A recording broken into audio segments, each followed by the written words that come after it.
السلام علیکم دوستو، سنا ہے آج کل بہت چیزیں سستی ہو رہی ہیں پاکستان میں، مہنگائی ختم ہو گئی ہے۔ حکومت صبح شام اپنے اشتہارات ٹی وی پہ دکھا رہی ہے، لیکن حقیقت یہ ہے کہ اشیاء خورد و نوش ابھی رمضان آنے کو بہت وقت پڑا ہے، وہ ساری کی ساری مہنگی ہو چکی ہیں۔ دو چیزیں آپ کے سامنے رکھ رہا ہوں۔ تقریباً برینڈڈ آئل سبھی جو ہے وہ 80 روپے سے 100 روپے کلو مہنگے ہو چکے ہیں، اور یہی حالت چینی کے ساتھ ہے۔ باقی آئٹمس پہ تو بات نہ کریں۔ غریب آدمی جو ہے سردیوں میں خوب لوبیا کھا لیا کرتا تھا، اب لوبیا بھی جو ہے وہ اس کی پہنچ سے دور ہو چکی ہے۔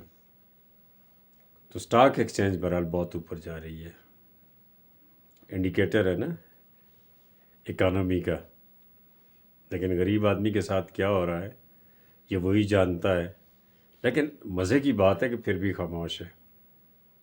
اب پچھلے دنوں ملک گیر ہڑتال ہوئی تھی، اور ایک مسیحا نے کال دی تھی، لیکن میں نے شہر میں اس دن گھوم پھر کے دیکھا تھا، وہی غریب آدمی جس کے لیے ہڑتالیں کی جاتی ہیں، اس غریب آدمی کو ہوش ہی نہیں ہے، اسے احساس ہی نہیں ہے۔ اسے شاید حکمران جن کے لیے وہ زندہ باد کے نعرے لگاتا ہے، وہ ایک دن سوئے گا اور صبح آ کے وہ سب کچھ دے کے اسے چلے جائیں گے، لیکن ایسا نہیں ہوگا۔ اپنی حالت کو خود ہی بدلنا ہوگا۔ اپنا بہت سا خیال رکھیے گا۔